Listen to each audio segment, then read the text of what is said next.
What would you do if the man who adored you for years suddenly handed you divorce papers the morning after you laughed about cheating? Can a woman who always controlled the story handle it when her husband gathers proof, calls in lawyers, and takes back his power, right in front of everyone who once mocked him? Before we dive deeper into this story, I have one small request. Please subscribe, drop a like, comment, and hit that hype button to boost this channel so more people can discover these incredible stories. The morning Graham handed me divorce papers, I was still laughing about the text Elliot had sent me the night before. "Your husband's such a doormat," it read, followed by a string of laughing emojis. I'd screenshot it and sent it to my sister Jenna with my own commentary. Right, 15 years of worship and he still doesn't know what he's got. I never imagined Graham was standing right behind me, reading over my shoulder. "Minty, we need to talk." Graham's voice carried an unfamiliar edge as he set his coffee mug down in our kitchen. The morning light streaming through our suburban windows made his tired eyes look almost hollow. I glanced up from my phone, where I'd been scrolling through Instagram, double-tapping photos of my co-workers' weekend adventures. "What about, honey?" I used my sweetest voice, the one that had worked for the past 15 years of our relationship. "About us. About giving this marriage another real try." I set my phone face down on the granite countertop and gave him my full attention. This was important. Graham rarely initiated serious conversations. Usually, I controlled the narrative in our relationship, steering discussions toward topics that benefited me. "Of course, baby. I told you I've changed. Work has been so stressful lately, and I know I've been distant, but I'm ready to focus on us again." The lie rolled off my tongue effortlessly. I'd perfected this particular speech over the past month, ever since Graham had discovered my emotional distance and demanded we work on our marriage. Graham studied my face with an intensity that made me slightly uncomfortable. "You've been working a lot of late nights recently. The HR department is swamped. You know how it is. Budget reviews, policy updates, employee evaluations. My boss has been riding everyone hard about getting caught up before the quarterly review." I reached across the table and touched his hand. "But I promise, things will calm down soon." "What about the text messages?" My stomach dropped, but I kept my expression neutral. "What text messages?" "The ones coming in at midnight, 2 a.m. I've noticed your phone lighting up when you think I'm asleep." I laughed, hoping it sounded natural rather than forced. "Graham, honey, you're being paranoid. Those are probably just work alerts or group chat notifications from the girls. You know how Jenna and her friends are, they're night owls." His jaw tightened almost imperceptibly. "Since when does your sister text you about work at 2 in the morning?" "She doesn't, but she texts about everything else. Her dating drama, her job stress, random thoughts she has when she can't sleep. You've seen how she is." I stood up and moved around the table to massage his shoulders. "Baby, your paranoia is exactly why I've been pulling back. I feel like you don't trust me, and that makes me want to share less with you, not more." It was a classic manipulation tactic. Turn his legitimate concerns into character flaws, make him the problem. I felt his muscles relax slightly under my touch. "I'm sorry," he said quietly. "I don't want to be that husband. I love you, Minty. I've loved you since we were teenagers. The thought of losing you terrifies me." "You're not going to lose me." I leaned down and kissed the top of his head, breathing in the familiar scent of his shampoo. "But you have to stop looking for problems where there aren't any. I chose you, Graham. I married you. I had Sadie with you. Doesn't that count for something?" "Of course it does." "Then trust me, please." He nodded, but I noticed he didn't meet my eyes. "I'll try." Our 7-year-old daughter Sadie wandered into the kitchen then, her dark hair messy from sleep, clutching her favorite stuffed elephant. "Are you guys fighting?" she asked, her voice small and worried. "No, sweetheart," I said quickly, moving away from Graham to pour her a glass of orange juice. "Daddy and I were just talking about grown-up stuff. Nothing for you to worry about." But Sadie's eyes darted between us with the perceptive intelligence that sometimes surprised me. She'd been doing that more often lately, watching, listening, picking up on tensions I thought we'd hidden from her. "Can I have pancakes?" she asked. "Of course, baby girl," Graham said, his voice immediately warming as he looked at our daughter. "Blueberry or chocolate chip?" "Blueberry, please." As Graham moved around the kitchen preparing Sadie's breakfast, I felt my phone buzz against the countertop. I glanced down casually and saw a text from an unknown number. "Can't stop thinking about yesterday. When can we do it again?" My blood turned to ice. That wasn't Elliot's usual number. He must have gotten a new phone, or maybe he was using a work phone. Either way, this was exactly the kind of message Graham had been asking about. I quickly deleted the text and slipped the phone into my pocket, but when I looked up, Graham was watching me with those hollow, tired eyes again. "Everything okay?" he asked. "Just Jenna," I said. "She's having another crisis with that guy from her yoga class." Graham nodded and turned back to the stove, but I caught him glancing at me in the reflection of the window. For the first time in our relationship, I wondered if my husband was smarter than I'd given him credit for. The local cafe buzzed with weekend energy as our usual group gathered for brunch. I'd orchestrated this gathering carefully. Graham needed to see that I was still the fun, social wife he'd fallen in love with. And our friends needed to see that everything was perfectly normal in the Vane household. "Graham, you're looking tired," said Patricia, one of my co-workers from the HR department. "Minty keeping you up all night?" She winked at me conspiratorially. I laughed and nudged Graham's shoulder. "He wishes." "No, my poor husband has been dealing with my work stress. I've been such a bear lately, staying up late, coming home exhausted. Graham's been practically a single parent." "That's not true," Graham said quietly, but I was already continuing. "Oh, but it is. You should see him, guys. He's got Sadie's entire routine down to a science. Breakfast at 7:30, teeth brushed by 8, backpack packed the night before. He's like a military operation." I made it sound endearing, but I could see the slight wince on Graham's face. He knew I was really calling him rigid and boring. "Sounds efficient," said Mike, Graham's best friend since college. There was something careful in his tone that I didn't like. "Efficient, yes. Spontaneous, not so much." I grinned and reached over to ruffle Graham's hair. "This man plans our date nights 3 weeks in advance. He has spreadsheets for our grocery shopping. Last month, I suggested we take a spontaneous weekend trip, and he pulled out his phone to check if it would conflict with Sadie's soccer schedule, his work schedule, and our budget projections." The table laughed, but I noticed Mike and his girlfriend exchanging glances. Graham's face had gone slightly red. "Planning isn't a bad thing," he said, his voice still quiet but with an edge I recognized. "Some of us like to be responsible." "Oh, honey, I'm not criticizing. It's actually sweet how seriously you take everything. Remember when we were dating and you made that PowerPoint presentation about why we should move in together?"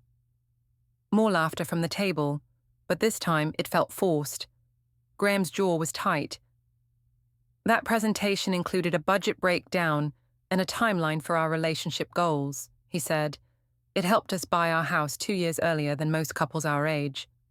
"See? Practical to the core." I beamed at our friends. Meanwhile, I'm over here suggesting we blow our savings on a trip to Paris, and Graham's calculating exchange rates and researching the most cost-effective travel insurance.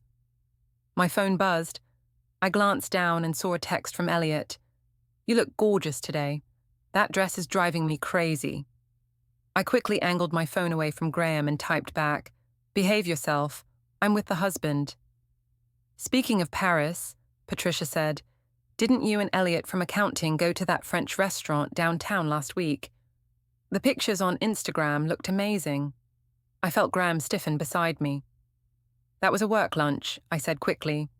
"Budget meeting for the new employee handbook printing. Elliot's handling the vendor negotiations." "Looked pretty romantic for a work lunch," Patricia teased. "Candlelit table, wine glasses, you two laughing." "We were celebrating closing the deal under budget," I said, forcing another laugh. You know how excited I get about saving the company money. Graham excused himself to use the restroom. The moment he was gone, my phone buzzed again. Your husband looks miserable. When are you going to put him out of his misery and leave him for someone who actually appreciates you? I deleted the message quickly, but not before Jenna, who was sitting across from me, caught a glimpse of my screen. Who's texting you? She asked with a knowing smile. Work stuff, I muttered. When Graham returned, the conversation had shifted to Mike's new promotion, but I could feel my husband watching me throughout the rest of brunch. Every time my phone buzzed, his eyes flicked to my hands. When I laughed at Patricia's stories, he seemed to be analyzing whether my laughter was genuine. As we walked to our car afterward, Graham was unusually quiet. That was fun, I said, linking my arm through his. We should do group brunches more often. Is that what you call fun, humiliating me in front of our friends? I stopped walking and turned to face him. Humiliating you? Graham, I was being affectionate. I was sharing cute stories about our relationship. You made me sound like an obsessive control freak. I made you sound responsible and caring. If you took it negatively, that's your own insecurity talking. I softened my voice and touched his cheek. Honey, you're being overly sensitive. Our friends love you. They think it's sweet how devoted you are to our family. Devoted, he repeated flatly. Yes, devoted, loyal, dependable. Those are good things, Graham. But as we drove home in silence, I couldn't shake the feeling that something fundamental had shifted. Graham wasn't just hurt. He was watching me with the same calculating expression I'd seen him use when reviewing contracts at his job. For the first time in 15 years, I wondered if my husband was finally seeing me clearly. The HR department's open plan office buzzed with its usual Monday morning energy, but I felt Elliot's eyes on me from the moment I walked in. He was stationed at the accounting desk directly across from mine, close enough that we could exchange glances throughout the day, but far enough apart to maintain plausible deniability. Morning, beautiful, he murmured as I passed his desk on my way to the coffee machine. Careful, I whispered back, glancing around to make sure no one was listening. Patricia's already suspicious about our lunch last week. Maybe we should give her something real to be suspicious about. The suggestion sent a thrill through me that I tried to suppress. Elliot had been flirting with me for months, but lately his attention had become more intense, more focused. He made me feel exciting and desirable in a way that Graham's steady devotion never could. I have that employee handbook meeting at lunch, I said quietly. Conference room B. It's supposed to run long. Funny thing about conference room B, Elliot replied with a grin.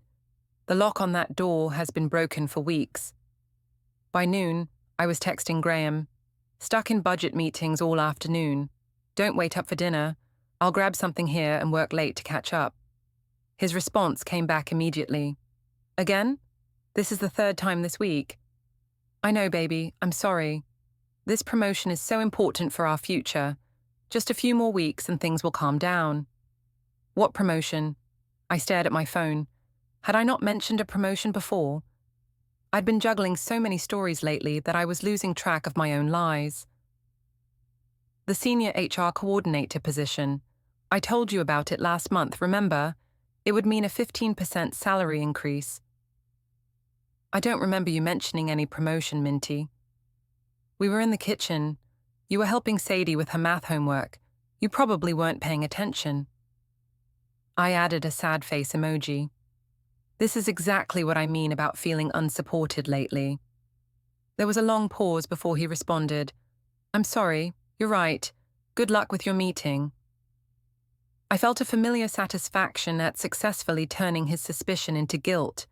It was a technique I'd perfected over the years. Whenever Graham questioned me, I made him feel bad for questioning me. Thanks, honey. Love you. Love you too. But as I slipped my phone into my purse and headed toward conference room B, I couldn't shake the feeling that Graham's apology had sounded different somehow.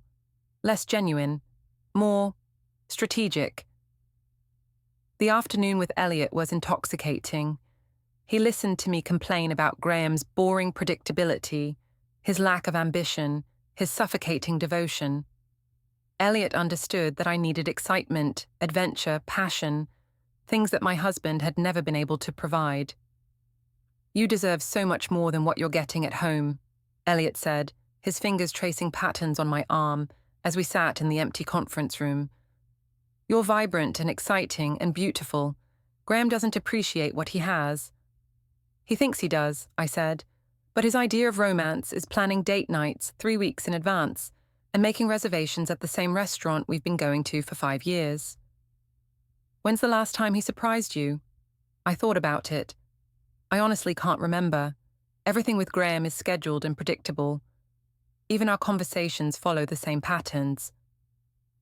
You need someone who can match your energy, someone who isn't afraid to be spontaneous. It was exactly what I wanted to hear. When I finally got home at 8:30, Graham was reading Sadie a bedtime story. I could hear their voices from our daughter's bedroom as I kicked off my heels and poured myself a glass of wine. "Mommy," Sadie called when she heard me moving around downstairs. "Come say goodnight." I climbed the stairs and found them curled up together on Sadie's bed, a picture book open between them. Graham looked up at me with an expression I couldn't quite read. "How was your meeting?" he asked. "Exhausting. We're completely restructuring the employee evaluation process, and the timeline is insane." I sat on the edge of Sadie's bed and kissed her forehead. "Sorry I missed dinner again, baby girl." "It's okay, Mommy. Daddy made pancakes for dinner." "Pancakes for dinner?" I looked at Graham with raised eyebrows. "That's not very nutritious." "It's Monday," Graham said simply, "and she wanted comfort food." There was something in his tone that made me defensive. "What's that supposed to mean?" "Nothing. Just that Sadie's been asking for comfort food a lot lately." I felt a spike of irritation. "Are you implying that I'm somehow responsible for our daughter's emotional state?" "I'm not implying anything. I'm just observing that she's been more clingy and anxious recently." "Mommy, are you and Daddy fighting?" Sadie's small voice cut through our tension. "No, sweetheart," I said quickly, forcing a smile. "Mummy's just tired from work. Everything's fine." But as I tucked Sadie in and kissed her goodnight, I caught her looking between Graham and me with that same perceptive expression she'd worn in the kitchen a few days earlier. Downstairs, Graham was loading the dishwasher when I joined him in the kitchen. "I don't appreciate you questioning my parenting in front of Sadie," I said. "I wasn't questioning your parenting. I was expressing concern about our daughter's well-being. By implying that my work schedule is somehow damaging her." Graham turned to face me fully. "Minty, you've worked late 4 nights this week. You missed Sadie's parent-teacher conference on Tuesday because of a budget emergency. You forgot about her soccer game on Saturday because you were handling a crisis at the office. My job is demanding right now. I'm sorry if that's inconvenient for your schedule, but some of us are trying to advance our careers." "What promotion exactly are you working toward?" The question caught me off guard. "I told you, Senior HR Coordinator. I called your office today around 2 to see if you wanted me to bring you lunch. Patricia said you were in meetings all morning, but that she hadn't seen you since before noon." My blood went cold, but I kept my expression neutral. "I was in conference room B. Patricia probably didn't realize I was still in the building." "For 6 hours?" "It was a complex negotiation. We had multiple vendors presenting proposals, contract reviews, budget analyses." I turned away from him and started wiping down counters that were already clean. "I'm exhausted, Graham. Can we not do this tonight?" "Do what?" "This interrogation, this lack of trust, this assumption that I'm lying to you about everything." I felt his eyes on my back as I moved around the kitchen, creating busy work to avoid his gaze. "I'm not assuming you're lying," he said quietly. "I'm hoping you're not." Something in his voice made me turn around. Graham was looking at me with an expression I'd never seen before. Not hurt, not angry, but something colder and more analytical. "What's that supposed to mean?" "It means I love you, Minty. I've loved you for 15 years, but love doesn't make me blind." Before I could respond, his phone buzzed on the counter. He glanced at it, and his expression shifted slightly. "Who's texting you this late?" I asked, trying to keep my voice light. "Mike," Graham said, slipping his phone into his pocket without showing me the screen. "Just checking in about something." For the first time in our marriage, my husband had received a late-night text message and chosen not to share it with me. The irony wasn't lost on me, but it also sent a chill down my spine. As we got ready for bed in silence, I couldn't shake the feeling that Graham was no longer the predictable, trusting man I'd married.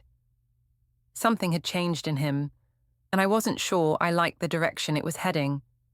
The family gathering at our house was supposed to be a celebration. Graham's promotion to senior project manager at his engineering firm, something he'd worked toward for 3 years. But as I watched him accept congratulations from my parents, his mother Judith, and various relatives, I felt an familiar urge to deflate his moment. Graham had always been too humble, too self-deprecating.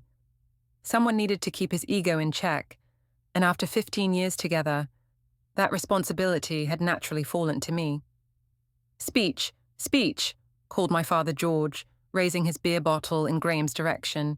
"Oh God, please no," I laughed, loud enough for everyone to hear. "You guys don't want to sit through one of Graham's speeches. He'll turn it into a PowerPoint presentation with charts and graphs about career trajectory optimization." The room chuckled, and I felt that familiar rush of being the center of attention, the one who could make everyone laugh.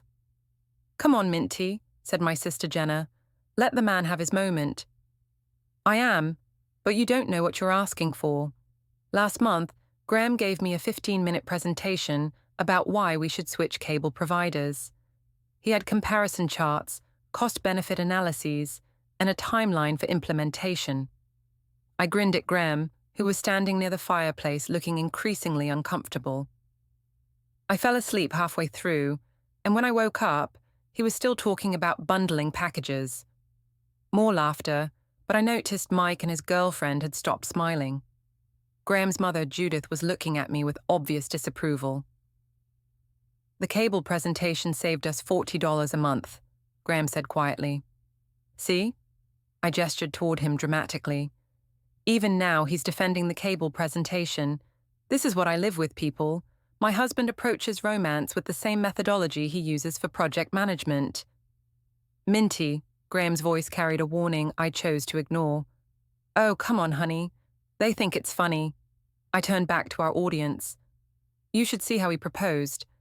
I thought he was going to pull out a ring, but instead, he handed me a folder with a 5-year plan for our relationship, including projected timelines for engagement, marriage, home ownership, and children. "That 5-year plan worked out pretty well," Judith said sharply.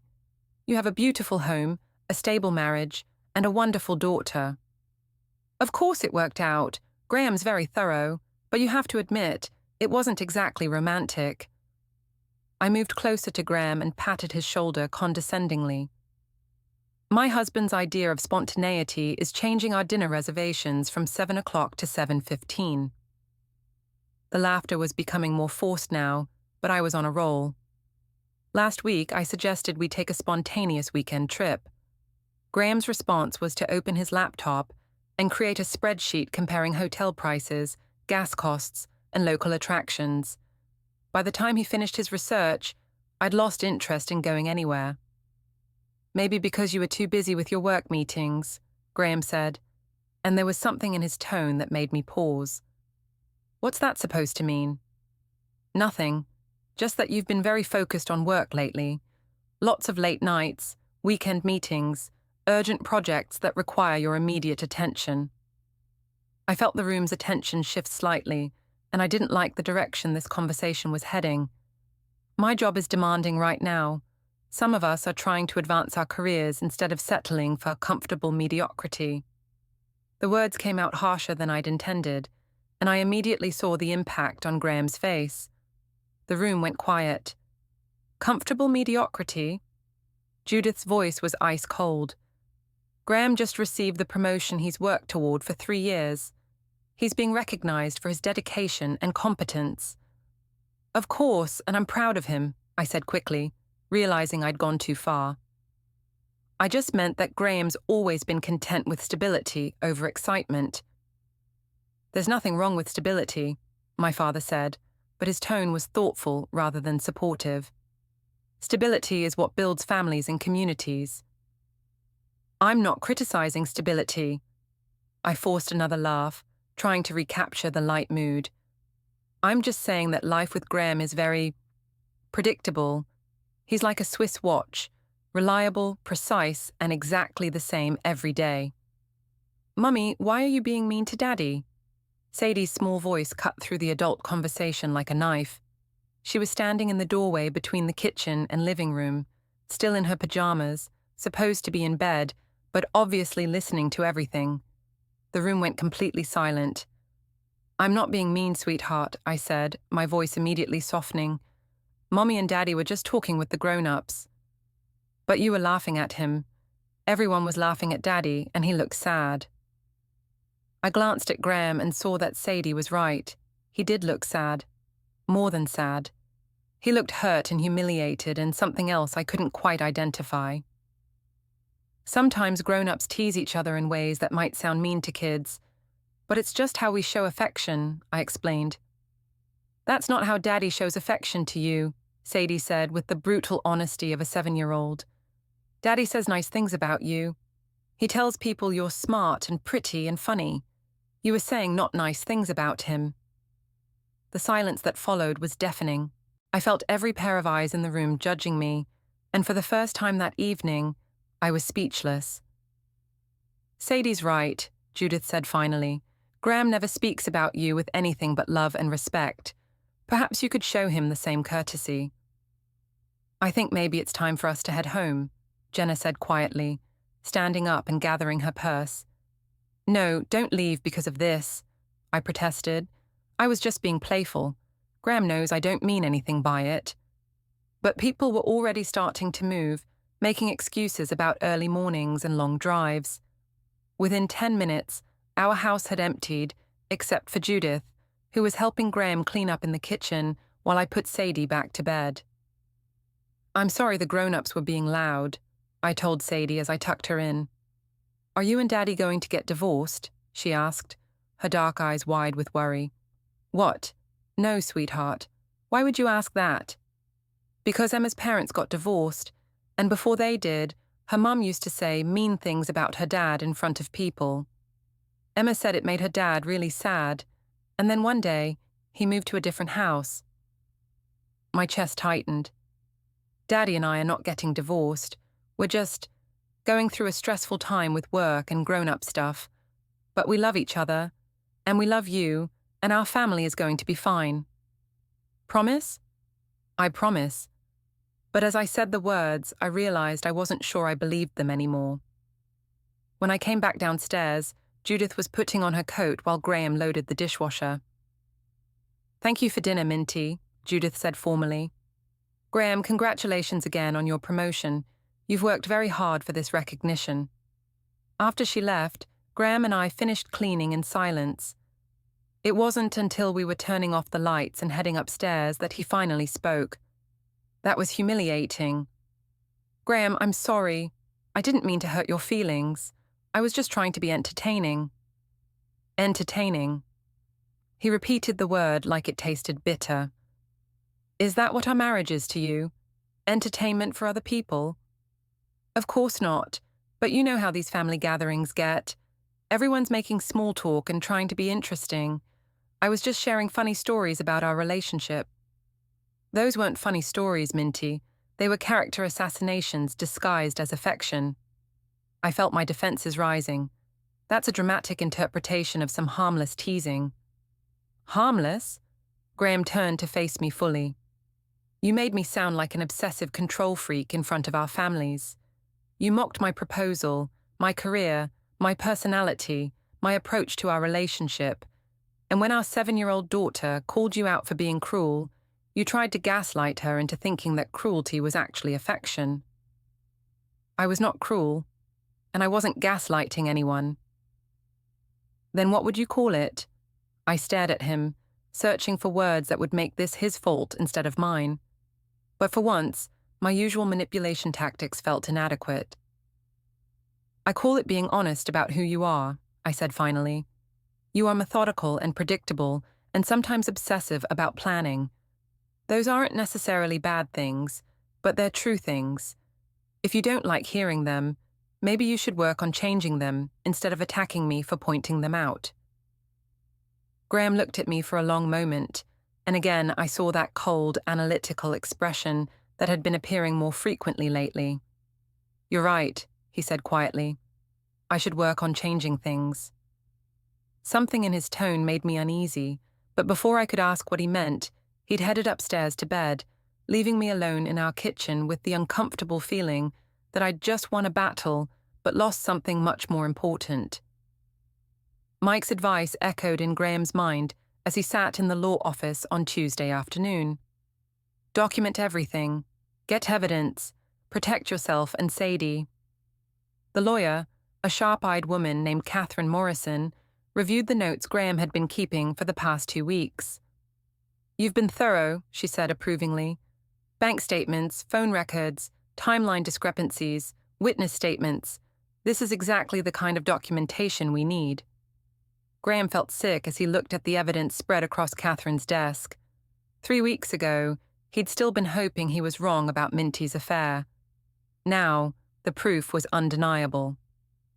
The bank statements are particularly damaging, Catherine continued.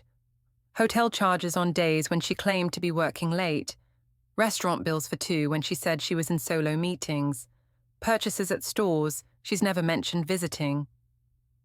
I feel like I'm betraying her by being here, Graham admitted. You're protecting yourself and your daughter. If your wife is having an affair and lying about it, she's the one who betrayed your marriage.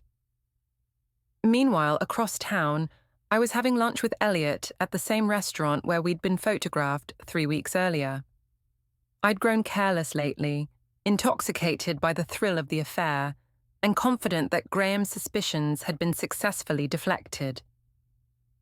Your husband looked miserable at that family gathering, Elliot said, cutting into his steak. The way you described him afterward, it sounded like he just sat there and took it. He did. That's Graham's way. Suffer in silence and then guilt-trip me about it later. I sipped my wine and felt the familiar rush of superiority. He actually tried to make me feel bad for being entertaining at his promotion party. Why do you stay with him? The question caught me off guard. What do you mean? I mean, you clearly don't respect him. You don't seem to enjoy his company. You complain about him constantly. So why stay married?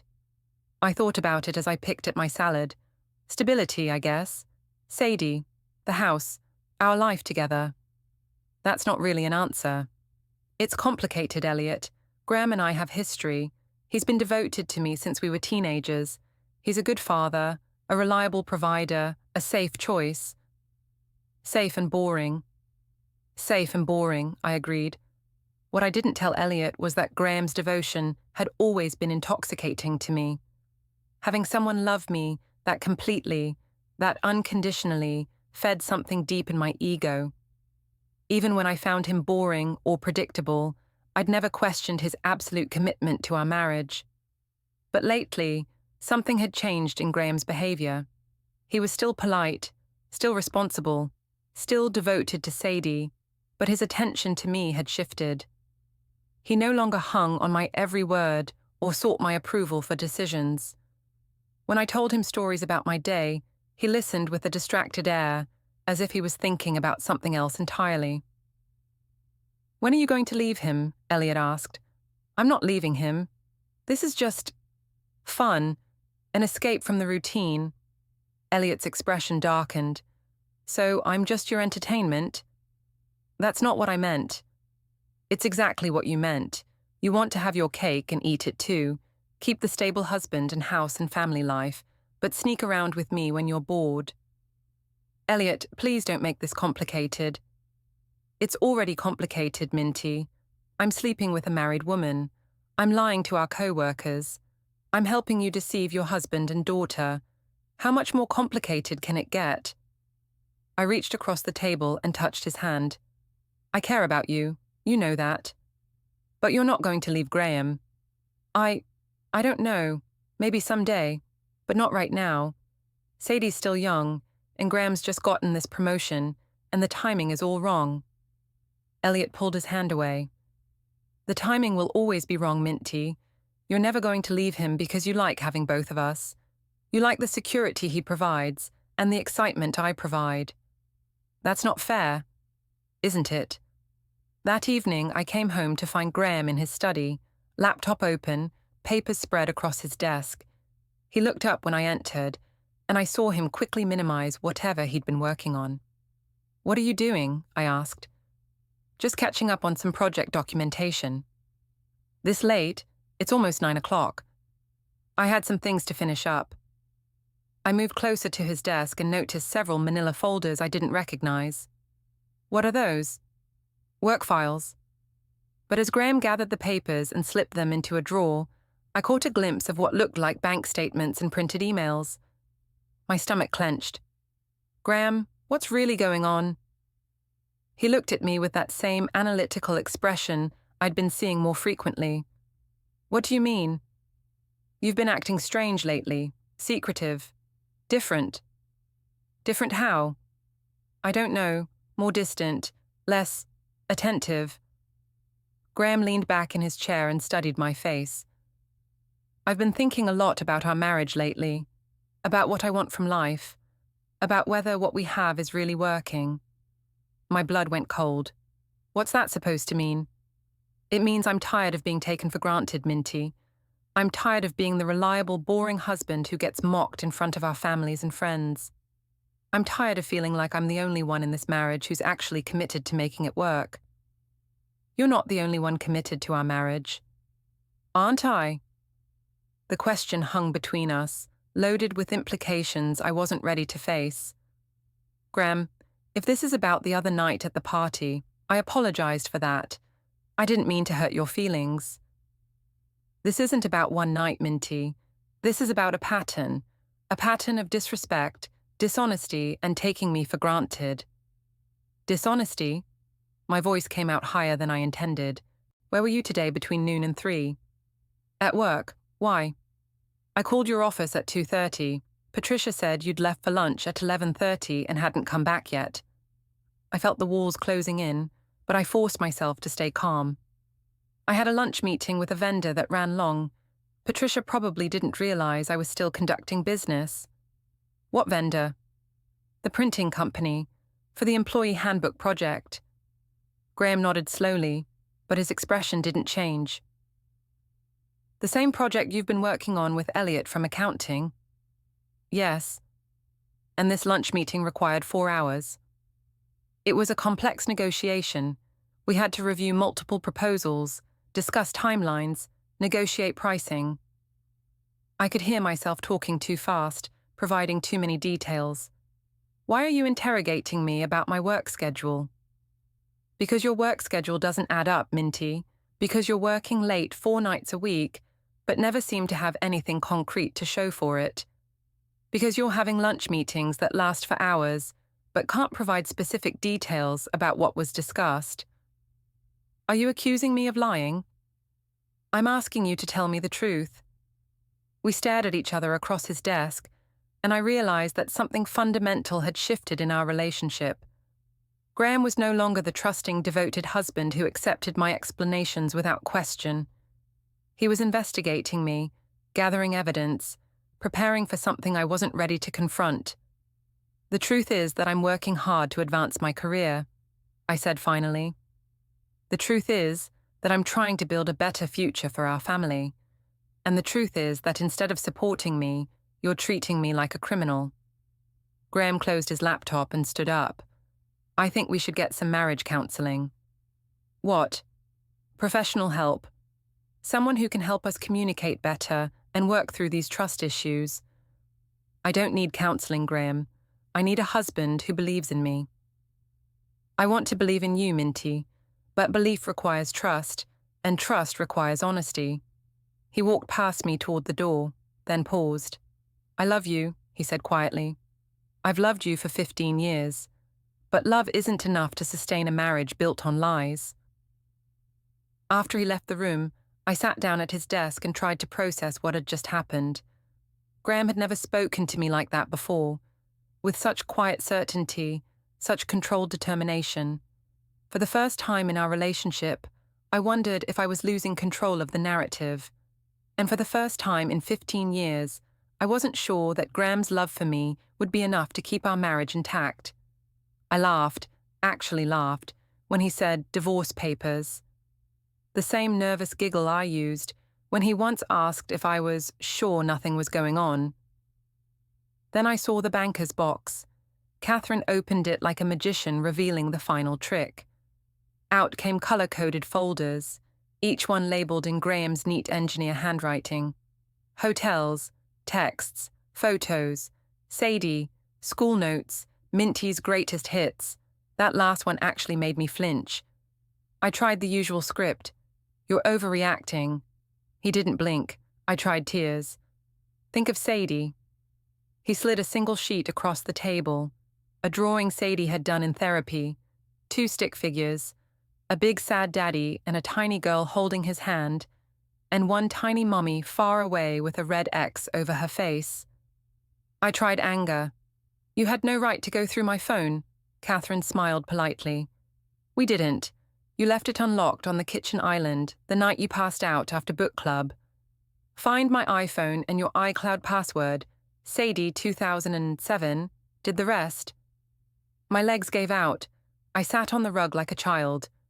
Graham crouched so we were eye level, voice soft, lethal. You called me a doormat in writing, Minty, multiple times, to multiple people, while I was paying the mortgage and driving carpool and asking what I could do to make you happy. He tapped the box. Doormats don't keep receipts. I looked for an ally.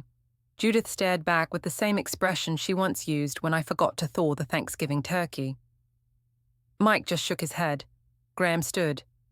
Here's how tonight goes. You pack 1 suitcase.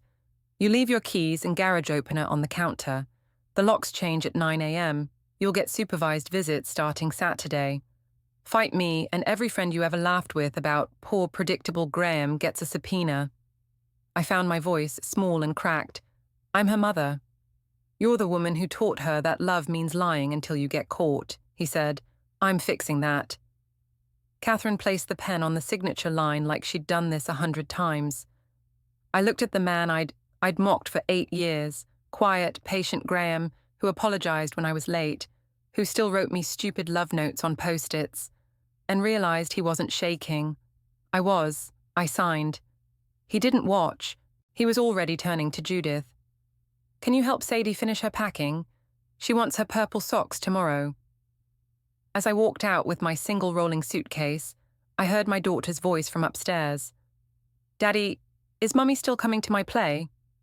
Not this time, Bean, he said gently, but I'll be in the front row. Both shows. The door closed behind me with the soft click of a man who no longer needed to slam anything.